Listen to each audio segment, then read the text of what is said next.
Welcome everybody to today's session, which is on boundaries, rest, and letting go, how to give yourself permission. And this is a topic that really is at the heart of self-care and personal well-being. So delighted to see so many of you here. If you can be bothered, you might type into the chat where in the country you are, what your role is, what setting you're working in. If you fancy sharing any of that information, please do. It always makes it helpful for us to get a picture of who's here. And can I just ask people, delighted to have your cameras on, really lovely to see you, but can I ask you to mute your microphone, please? And if you don't, somebody probably will mute you anyway. But if you could mute your microphones, that would be super. But turn your cameras on by all means. I'm loving seeing these coming in now in the chat. We've got a lovely range already, so you can also see who else is in the room. And I want to give a particular shout out here to, apparently we have a variety of groups who are watching this webinar together. The Wonder Wizards, I can see on my screen, but we have others, the Incredibles, I think in year one there as well. So a particular hello to those of you who are watching this as a group.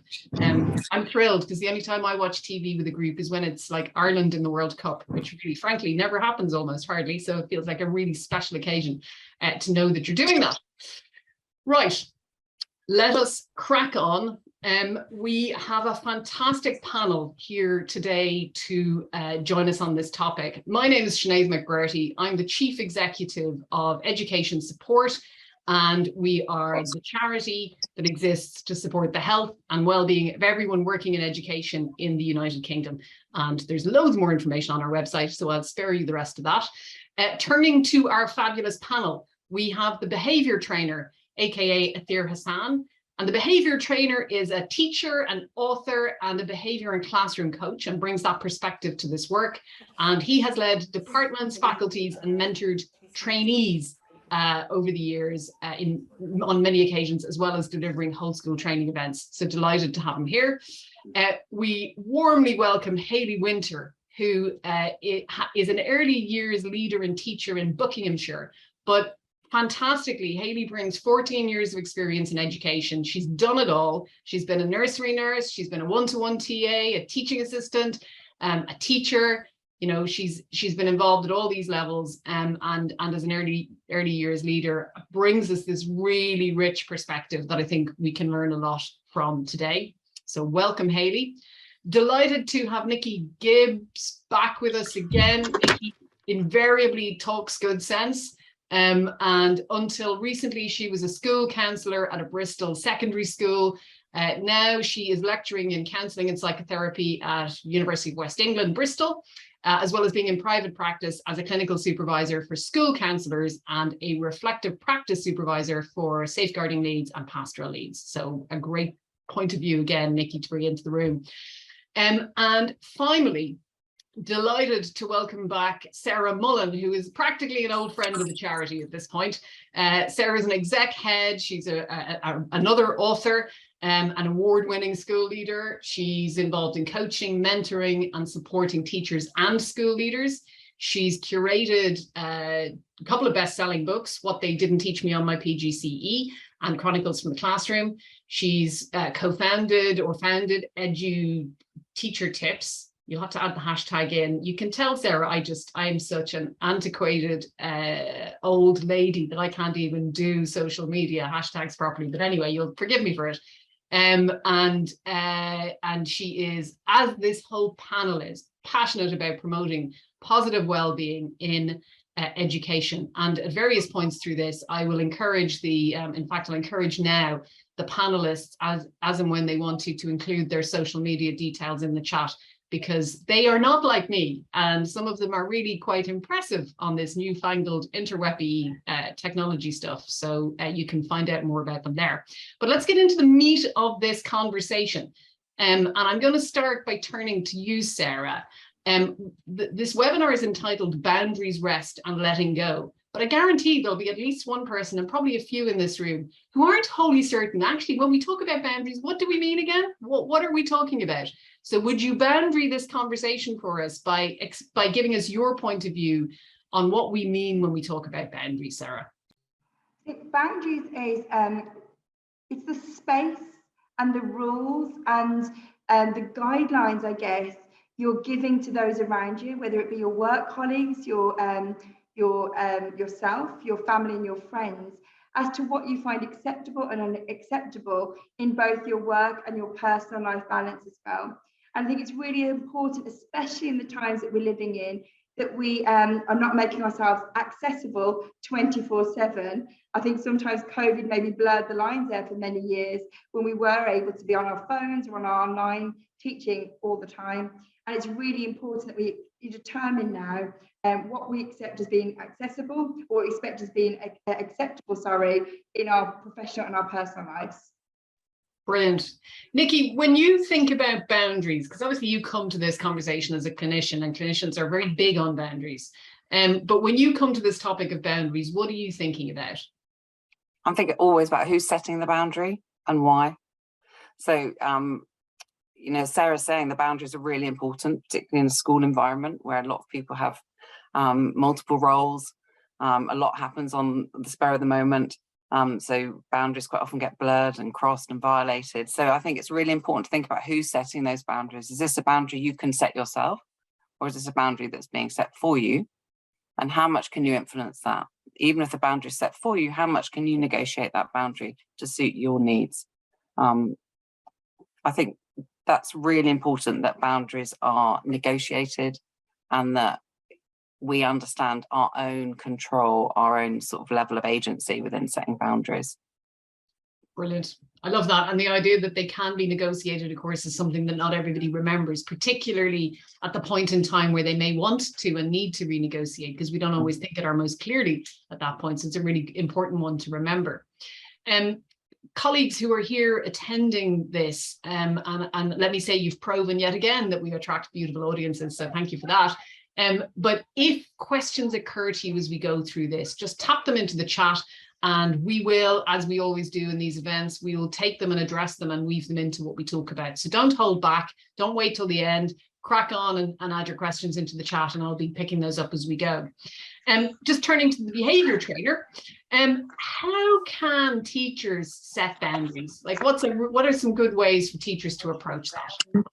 I think this needs a conscious approach, because teachers invariably feel quite guilty about creating boundaries for themselves with regards to, in terms of well-being, and sometimes they don't know if they need to do something. But what I would say is, and from my experience, because I've gone through burnout and I know how it feels to, if you let things go and you keep working all the hours of the day, you will eventually burn out. So what I would say is, this is my advice, is you've got to set specific things, like you've got to say to yourself, I'm going to leave on time today. I'm going to leave at 3:30 no matter what. You've got to make sure that you plan these things, like leaving on time, and make sure you stick to them. You need to make sure that you do things outside of school that distracts you in terms of doing something you enjoy, like a hobby that you like, which actually takes your mind off work. That is so important, because not only are you taking your mind off work, but you're doing something you love. And don't look at your email app. Take it off your phone. We just tend to look at our phones all the time, and we will actually look at an email, and you really need to stop yourself from connecting with work outside of work. And the way to do it is to take the app off the phone so you're not tempted. These are a few specific things that I believe we all should start doing, because they really will make a difference. Brilliant, brilliant. Thank you, Asir. I can see we have a request for live captions. I'm going to ask the team, the technical team, see if they can make that happen while we crack on. Hayley, so some of those points that Thea was making in terms of being really specific and taking your email app off your phone. I know I've got for myself, to help me with my boundaries, I've got an actual phone that is for work and a phone that is for home, so I can turn the thing off. But that doesn't work for everybody. Others find that actually more demanding. when you think about how teachers can approach setting boundaries, what are the things that you think work well, or what have you seen, what have you experienced? That's exactly what it is. I think it's knowing what works well for you, and it's accepting that actually what works for me doesn't necessarily work well for others in my team or others as leaders or anything else like that. So I am not a morning person whatsoever, but I am more than happy to stay up and work later. I am somebody that, for my well-being, to go in on a day during half term to make sure everything is ready and prepared, I need that.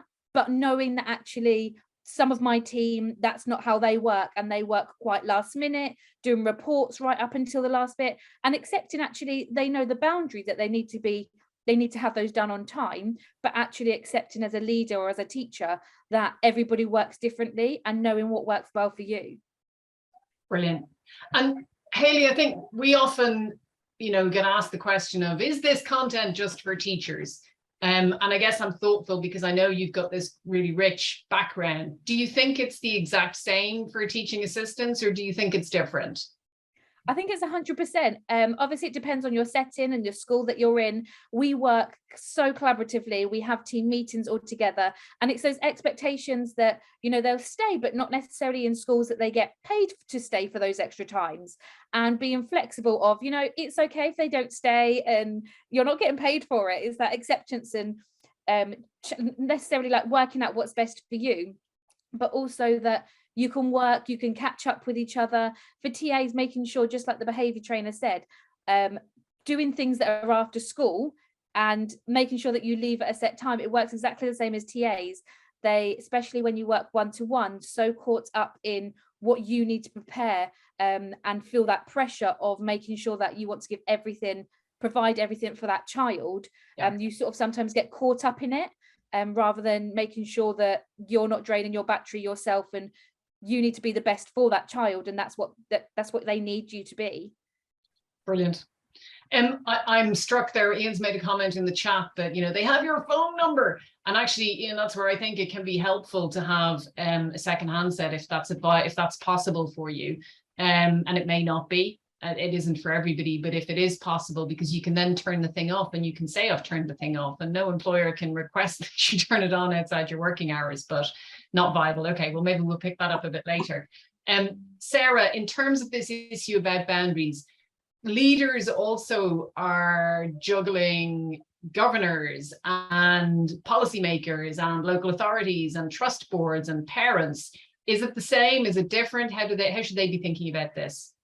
I think it's very challenging for leaders because there's a saying, it's quite lonely sometimes at the top, and I think you're doing your absolute best to support those you work with, your colleagues, your teaching, your support staff, all of those who work in a school, whilst also managing your own well-being.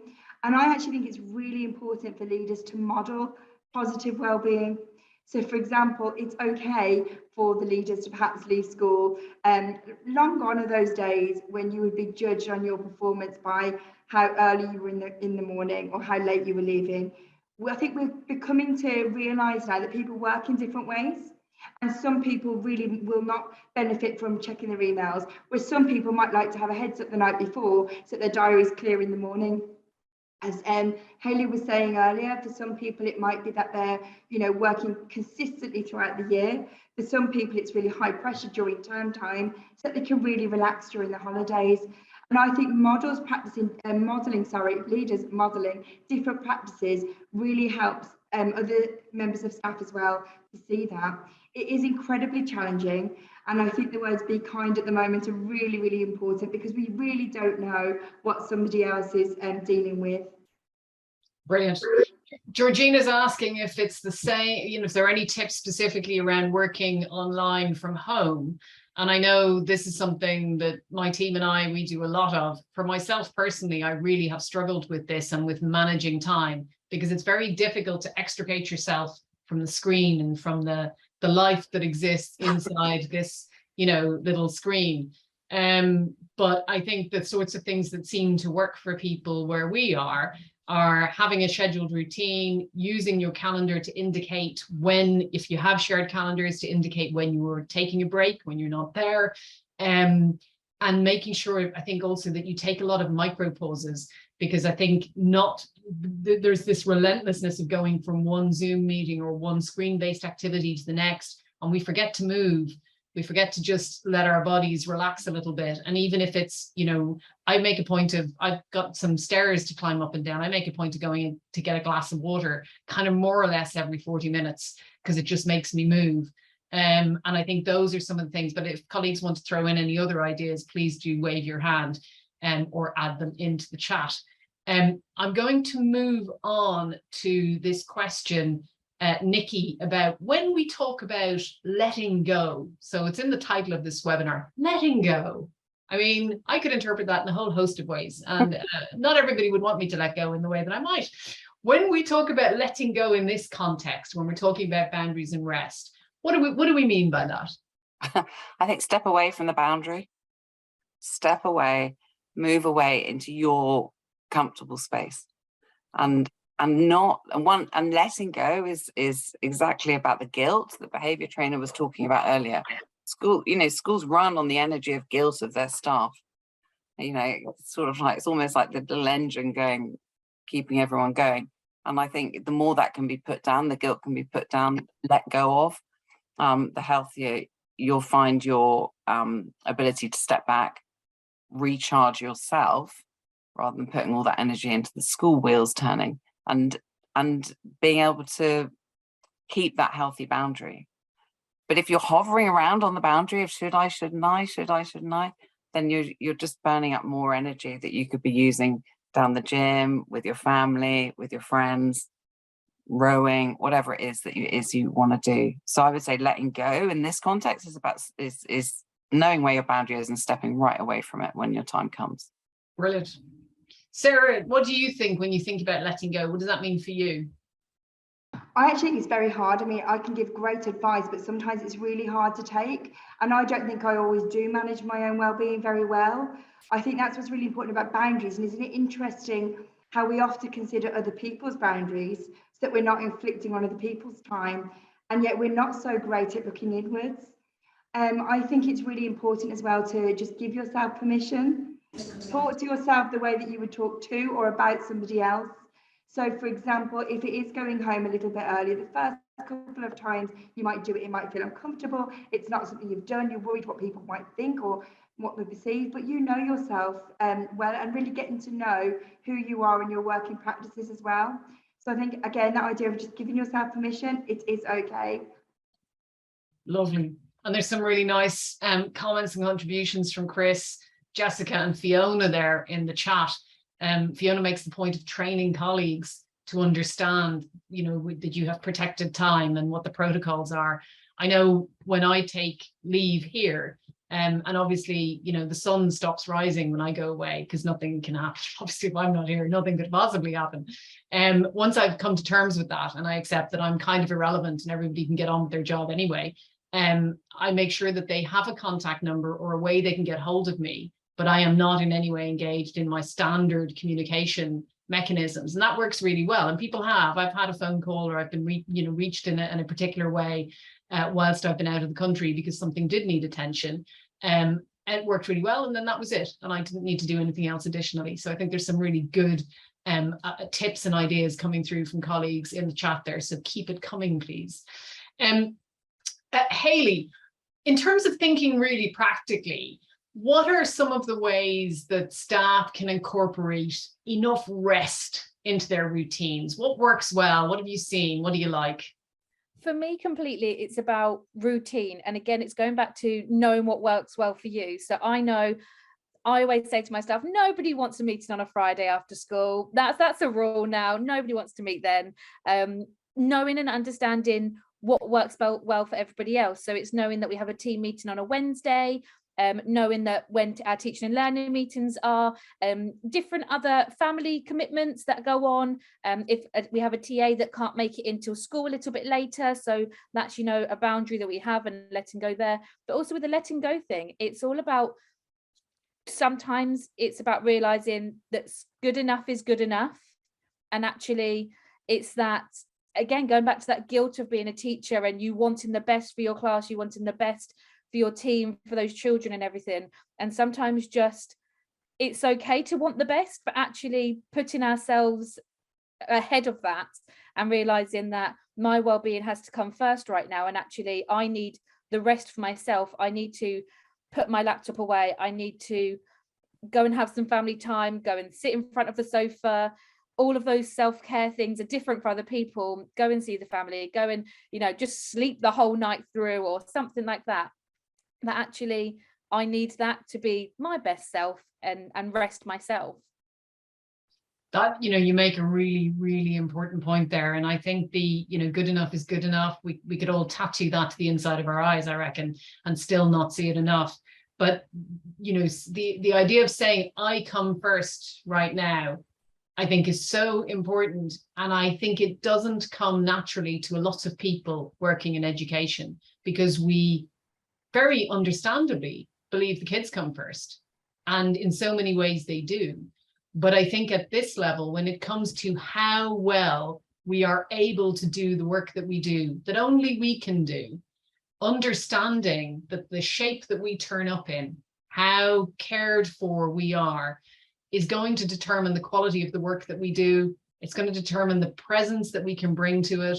And the more depleted we get, actually, the less well we're able to do for those for whom we so want to do, that where that core purpose and mission is.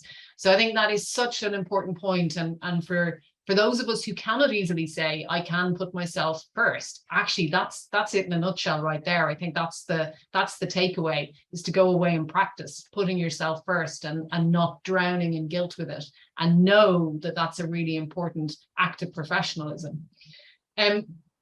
The behavior trainer's perspective on this question of switching off is what I'm very interested in. There are techniques for switching off, how you think about switching off. What would you be saying to people who are saying, well, I can't, you know, it's in my head, I had this situation at school, I've carried it around with me, what else am I supposed to do? It really is hard. I mean, I will say, even to myself, I found it so difficult for many years to switch off. I didn't know how to switch off. Nobody taught me how to switch off. I didn't have anybody to speak to about it. I felt guilty. I kept it in. I didn't want to speak to it because I thought it was a form of weakness to discuss this kind of thing. So I think it's so important. And after many years of battling this thing about guilt, which I felt, and allowing myself the permission to actually give myself time off, or not to come in on a Saturday, which I used to do just to do some work or help the students, I learned to give myself permission and not feel guilty. And it took many years. So I believe the schools need things like maybe a well-being coach. You know, we've got union reps. Why not have like a well-being coach that is part of the staff that could actually touch base with the new students, experienced students, someone that they could see needs some support? Because as you said, not everybody will know what to do. So I've learned what to do over a long time. And what I will say is that you're not helping anybody. You're not helping the students. You're not helping anybody else if you are not 100% in school, because we know how draining this job is. So it's so important to actually stick to the things that work, and there are general tips that actually work, like, you know, making sure that you sleep, you know, have a good sleep at night, because you know that the day with 6 periods is not going to be great if you don't sleep properly. You know, you need to make sure that you organize yourself. You've got to be very organized with this. Organize yourself so that your marking can be done maybe in small chunks across the week, rather than maybe leaving it for the Saturday, where you're going to be taking it home and feel a bit stressed and anxious to make sure that it's in for Monday. So actually, these tips need a bit of organization and a bit of work on the side of the teachers or the educators. But there are general tips, as I've mentioned a few of them already. They just need to be implemented, and everybody is different. And it's true what Hayley said. Everybody's different, so you have to work what works for you, really. See what works for you. But start testing things out. Leave earlier.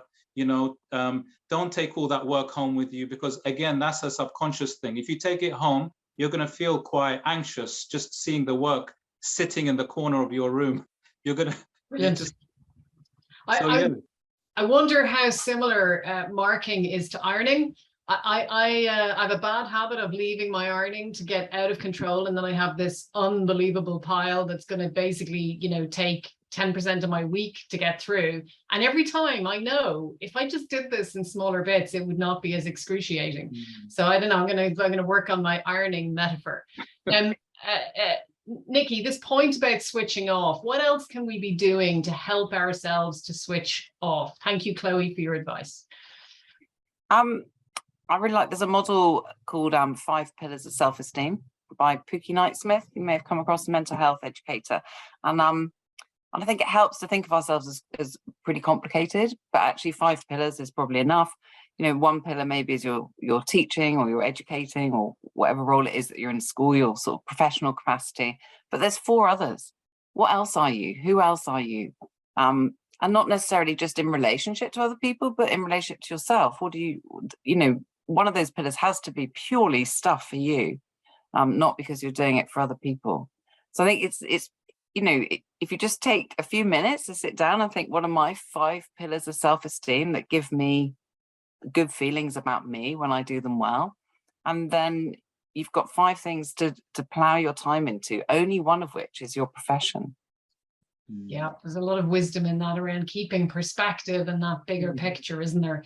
I'm going to come back to some of the questions. There's some chunky points in the chat, but I just want to turn to Sarah, because this speaks to part of what's in the chat. I think sometimes, Sarah, there is this, we see this divide over and over again, between the them and us, between staff and leadership. And let me be clear, we see some outstanding, I don't mean outstanding in Ofsted terms, but just outstanding practice, brilliant people doing the very best that they can in the schools they're in, that are bringing people together. You know, there's always a degree of them and us between leadership and staff bodies, I think, and maybe that's just my experience. Maybe I need to do a better job myself here.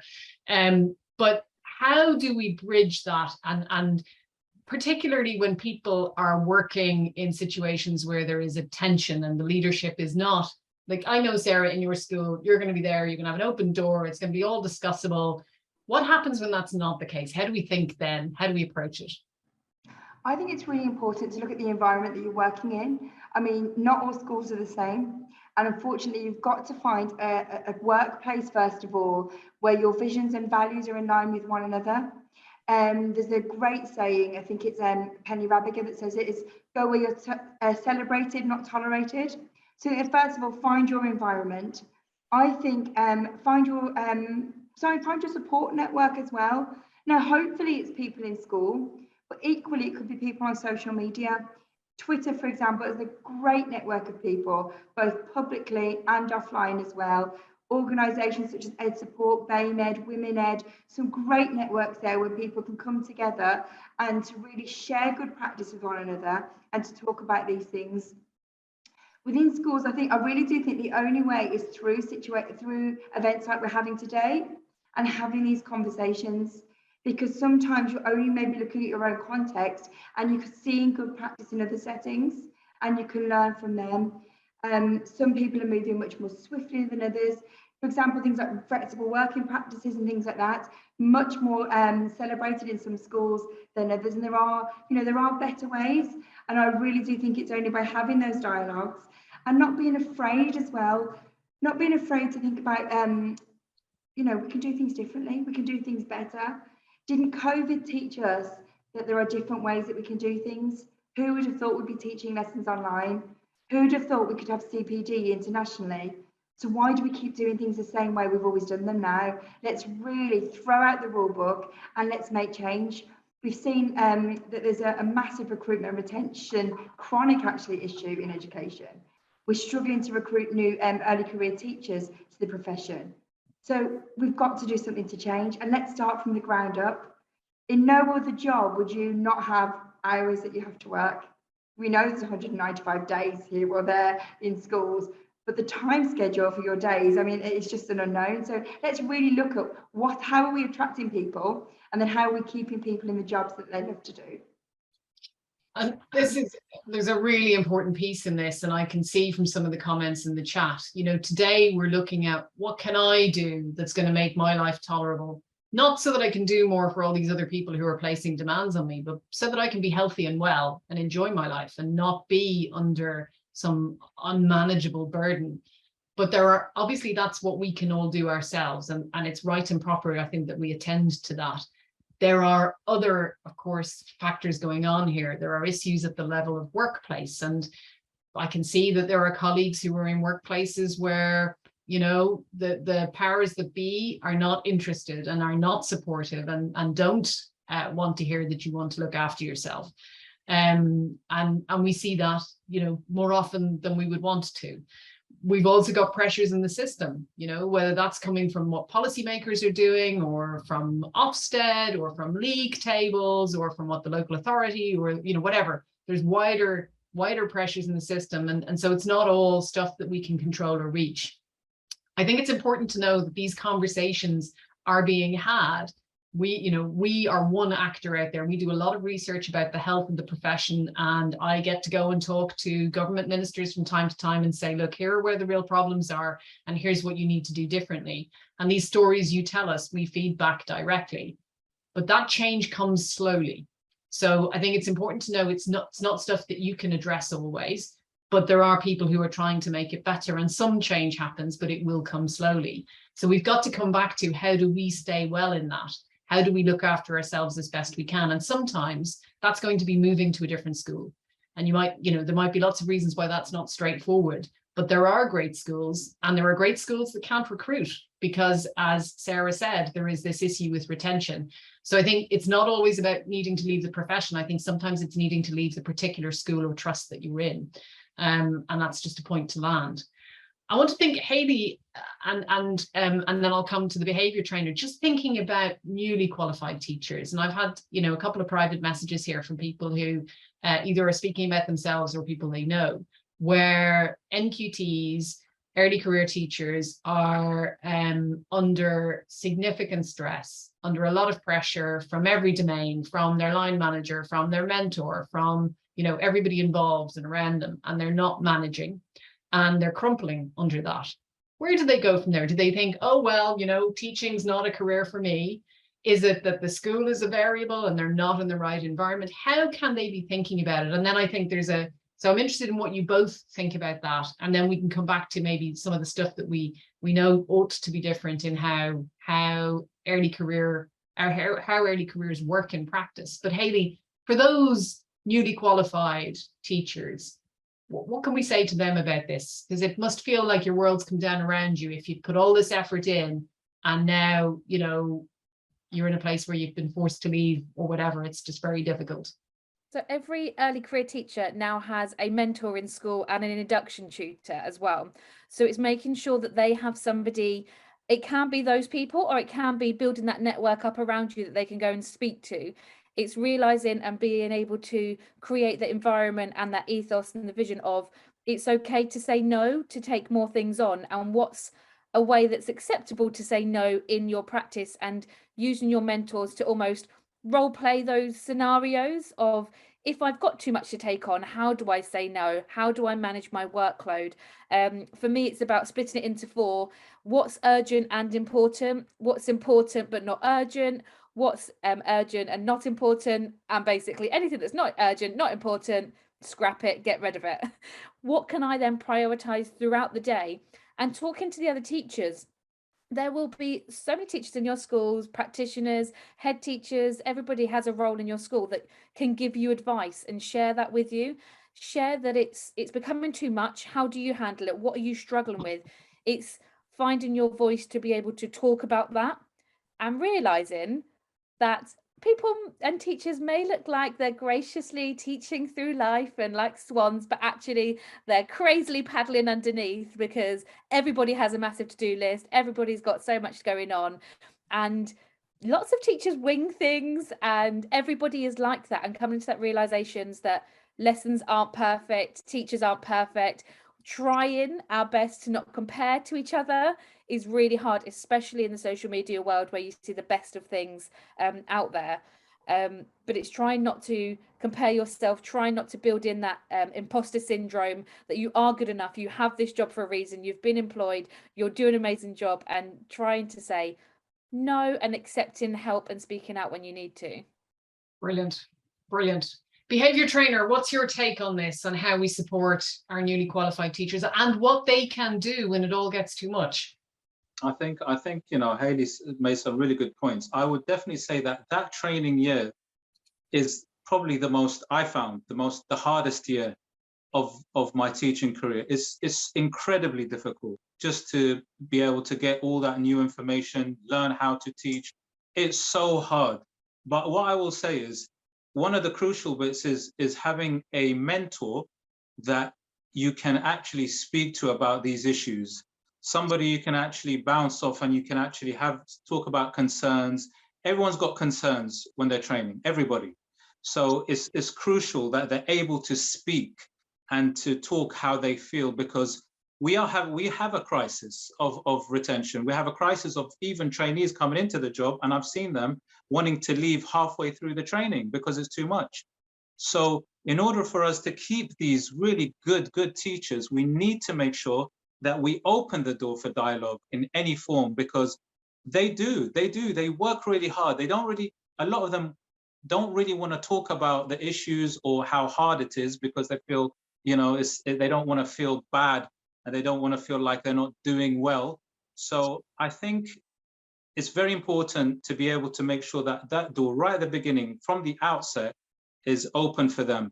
But I would advise the trainee teachers just to make sure that you speak about everything, because I think, to be honest, these days, people are more inclined to listen than before. So, you know, senior leadership, if you are able to go and approach them, I would definitely advise approaching your mentor and other leadership teams about your concerns earlier on, so that they don't grow. Because the problem is, when things grow, that's the point where you're going to kind of make a decision if you want to leave the profession and not pursue it. So very early in your training, I think is very important for both sides, the mentor and the school, to speak to the trainees and make sure that they are there for them no matter what, so that they can speak to them and address their concerns. And at the same time, earlier, as soon as possible, when there are issues, for the trainee also to talk and to have dialogue and to voice their concerns. Yep. And that's why I say maybe it's good for every school to have maybe a point of contact, where sometimes they don't want to talk about everything. They want it kind of private. They want to talk about, you know, things, how they feel. And they don't want to talk to their mentor, possibly. Yeah. So to have somebody there to speak to. Sometimes the mentor is, and I see, Sarah, you've replied to Cassie's point there, that sometimes the mentor is adding to the issue. Yeah. And what, Sarah, from your point of view, when it is embedded in the support system, so the support system is meant to be there to support our teachers, when that doesn't work, what can an individual do? I think this is when it comes back to giving yourself the permission and really setting your own boundaries. I think it's talking to somebody. If you really can't talk to the person, obviously, first, try and talk to, if you're an early career teacher, if you're training, talk with somebody at your, you know, training at your university, or talk with somebody offline. You might have a buddy that you feel more comfortable talking with in school. And you really need to think about as well, if you need to speak to somebody else in the school environment, we've really got to look after our early career teachers. You know, you're the future of education. Again, do talk through what boundaries you're setting in place, how you're working toward, what support you need as well, because sometimes to meet your targets, it's quite clear support that you know that you need to have. Yeah. I want to come back as well to a point Ian makes in the chat around feeling that the local authority or the chief executive aren't giving people permission to switch off. And I think this is something we hear a lot of. And I think one of the things that I think becomes important here is it is difficult to say this is creating unmanageable stress, but it's also important to say this is creating unmanageable stress. So you don't need to say something or disclose something that is difficult for you, but in saying and noting this is creating unmanageable stress, it puts the responsibility back on your line manager to address that, because they can't legitimately ignore it. So I think it's really important to say it. I think the other thing is to draw to people's attention that, you know, Ofsted now are attending to wellbeing. So it's not just a matter that is personal. The regulator is concerned around how well schools do or don't support staff in these ways. And I think it is, I'm very happy for you to quote education support as saying it is simply unacceptable that anybody would be expected to be on call 24/7. It's just not okay. that is an egregious crossing of the boundary in the relationship between the employer and the member of staff. So, you know, feel free to invoke that. But again, if you're in that kind of environment, it does strike me that it is a really good time to look for another school where you will be more appreciated, because there are other places that don't operate in that way. But I think that's a starting point. And if the answer is go and see your GP, then, you know, you're actually in that, at that point, your employer is giving you an awful lot of material to go back, that, you know, they are behaving out of sync with employment law, actually. So they are crossing a boundary there, which they may not be aware of. I would document this in great detail and talk to your union for some specific advice on how to address that. But that is outside of any good employment practice and not acceptable if you've raised it in that way. And it's, you know, it is not acceptable to leave one person unable to switch off. If there has to be a constant point of contact, that needs to be resourced through multiple people. And that's the long and the short of it. I want to come back to a question around keeping your personal life separate from your professional life. And I think this can be difficult for educators in terms of boundaries. This can be difficult for educators, particularly, it's less of an issue here working. I live in Brixton, and there's so many people around that frankly you could fall over your kids' teachers every 10 minutes and you wouldn't notice because it's really busy. But there are people living in other parts of the country where actually you are much more visible and known in the community or locally. Does the panel, who would be interested to comment on this, on that idea of maintaining some sort of boundary between your personal and professional life, whether it's in that way or whether it's in other ways in terms of what we talk about in the context of the classroom or with the parent community or anyone else? Does anyone want to share anything around thinking about boundaries in that sense? And this is where we have the long wait to see who is first. Nikki, you broke. Go. Yeah, I can pitch in because that's something we talk about quite a lot in reflective practice. Yeah, how you've got your professional self, you've got your family self, you've got your social self, your sports self. There's different aspects. You're in the gym. You might probably don't want to talk to the parent who's just jumped on the running machine next to you. It's really important, and again, it's having that confidence to know where your boundaries are, having that confidence to say, you know, thanks for asking, but that's not a conversation for now, or that's not a conversation for here. Or if it's something about school that they're talking about outside of school, let's have that conversation. Could you email me, or could you contact me when I'm in school during working hours? So really just taking control politely of the situation and setting your boundaries. So again, you've got to know where you're going to set your boundary. And in terms of sort of separating personal and professional, I think one of the really important things is don't forget your personal life. You know, really keep them separate, but don't let it disappear because your professional life's taking priority. Really keep your personal life alive as much as you need it to be. Well, and this is a really key point, isn't it? And we see education support provides support to thousands of educators each year. And we see so many people who have thrown themselves wholeheartedly into their work and who have in a way given too much of themselves and have got to a place where they're quite broken by it.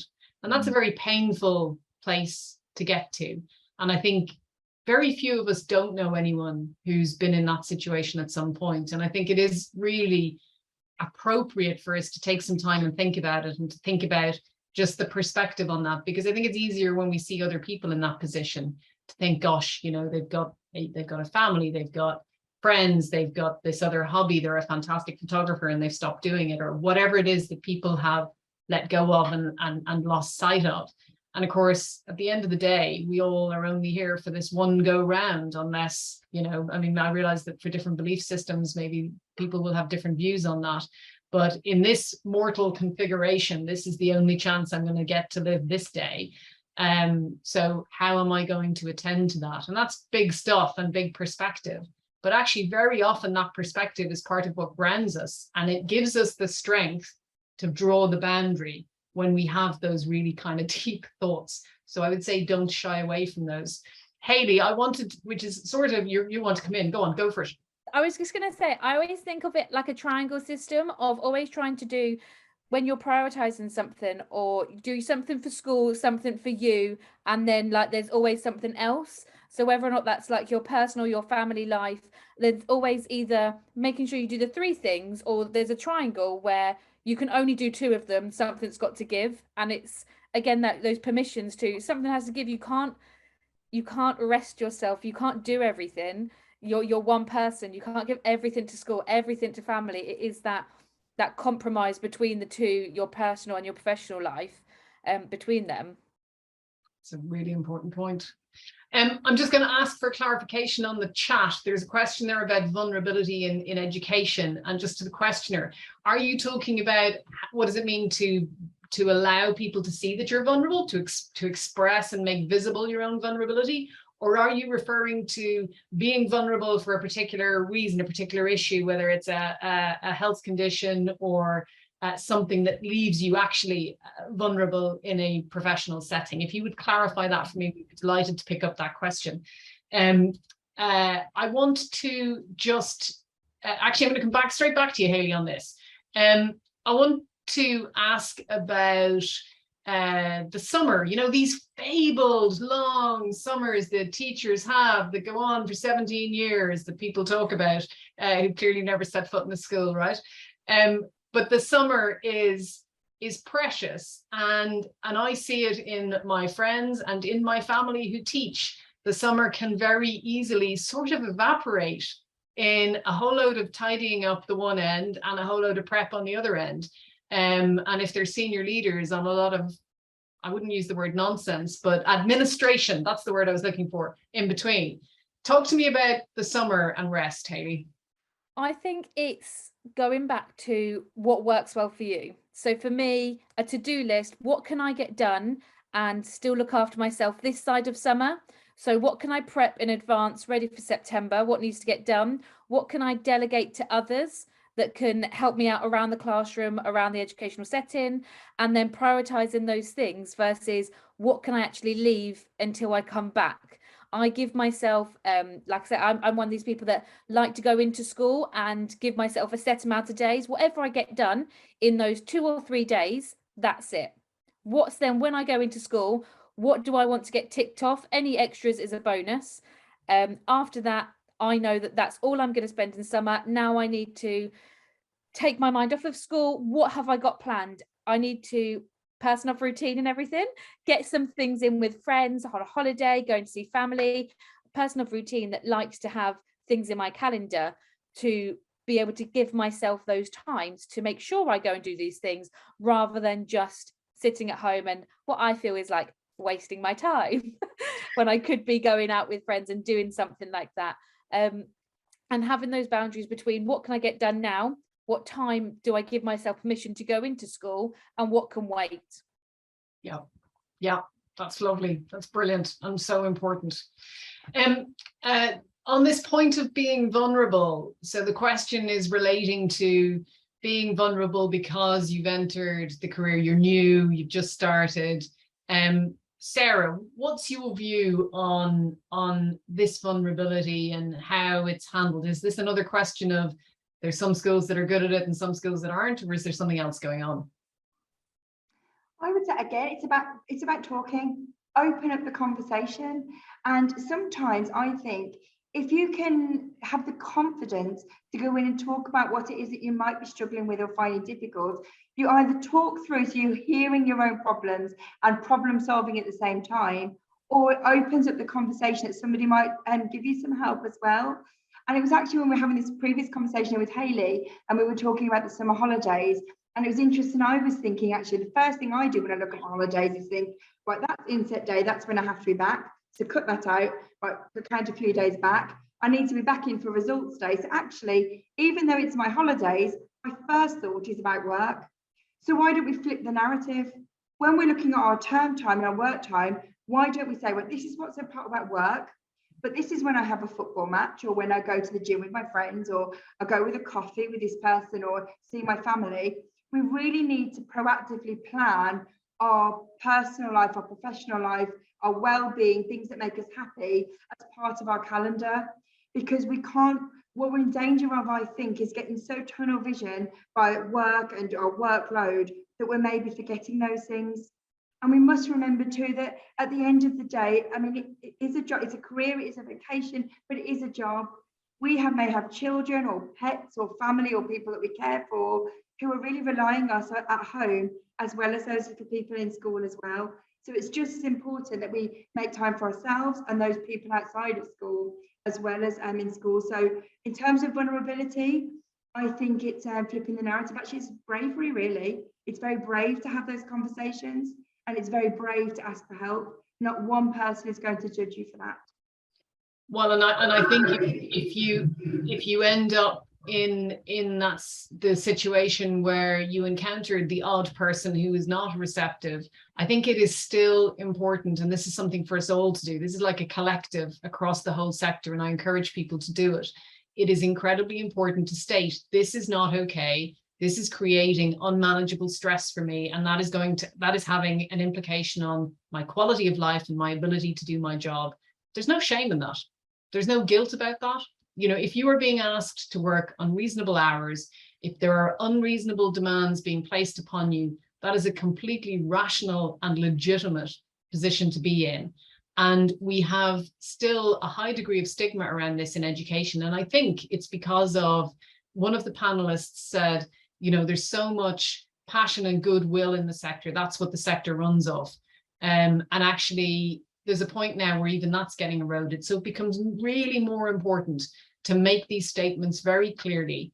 And over time, so that may not change in your situation if you're in a school that doesn't listen. That can happen, and then you're going to need to make a change and go to a different school. But over time, this does make a difference, and we see it. We see school leaders talking about how well-being is the top of the agenda now, and they can see the correlation to retention, and change will happen. It may not happen fast enough for you to stay in that school and wait for it, but it will happen over time. So can I just say as well, I think the idea of negotiation is really important. If a colleague is being asked to do something which is unmanageable, ask him what's the trade-off. So if something needs to be done quite urgently, what can be taken away in that time? And really think, looking at prioritising what the tasks are. If it is a report, you know, reports that have to be written, is there some time you could have to do that in school? Or is it in terms of salary? Is there payment that can, you know, that will be given if you're taking on extra responsibilities? I think we talked about it at the start of the meeting. That's really, dialogue's really, really important, because sometimes it might be that the additional salary will help you with maybe having a cleaner at home, or helping with childcare at home, for example. So looking at different ways that you can manage the resources that you have and the resources within school that can help weigh up these huge responsibilities. Absolutely. And Tamsin's just made the excellent point that if you put this in writing, then because of the health and safety clause, your employer is obliged to do something. And that is a very powerful thing. And you need feel no shame about it. That is just an act of good sense, because your health matters more than any of the other stuff floating around this, no matter how uncomfortable other people find it. I am going to turn to the panel and ask them for one pithy pearl of wisdom that they would like to leave you with at the end of this webinar. And while they compose that pithy pearl of wisdom, I'm going to take the chance to thank my team, Jen in particular, and Claire for making this happen, and to thank all of you for attending, and to thank you for your £1 donations. Education support is a charity, and donations are what keep us going. So I really appreciate that. And if you've enjoyed giving that £1 and you want to do more, well, we're always looking for regular donors. So, you know, feel free to check that out on the website too. Panel, the pithy last pearl of wisdom. I'm going to start with you, Hayley, because you're on the left of my screen. I think know yourself, or if you don't know what works for you, try out new things and find out what works well for you. Don't forget, we're all amazing and you do an amazing job. I love that. I love it. Jazz hands and all. Behavior trainer, what have we got? Okay, so as you're so passionate and planning things for work, plan things for outside of work. Plan things that you could do outside of work, hobbies, things you'd love to do, things you haven't done for years, and actually write it down, put it as a timetable of things to do during the week. So you're breaking up your days, not only with work things, but with things you can distract yourself, enjoy, which will actually recharge you for your work. Lovely. Nikki. So I'd say to you, you're a professional, you're an adult. You can do you. It seems really difficult in a school environment, but I really encourage you to just dig deep and think, right, I'm going to ask for what I need. I'm going to negotiate what I need. I'm going to have confidence to know that it's okay to ask for what I need. So, you know, you do you, be the individual you are and model it well. See, this is why I said you had such good sense. Love it. Sarah, the last word is going to you. I love it. I think surround yourself with like-minded people who will champion you, celebrate you, who will challenge you as well to be the best version you can be in terms of professionally, but also for your well-being as well. Find your people. We've got a lovely network of people here who really are supportive of one another, and that's exactly who you need fighting your corner. Brilliant. Brilliant. All that remains is for me to say, make sure you take that proper break over the summer. Education support, everyone here thinks you're all blooming marvelous. We really do. We take our hats off to you, and we will be here across the summer. We'll be here in September. We'll keep coming back with more webinars on topics that you ask for. Thank you for making the time. We're really delighted. Go and have an evening and take some part of it for yourself. Thank you and goodbye.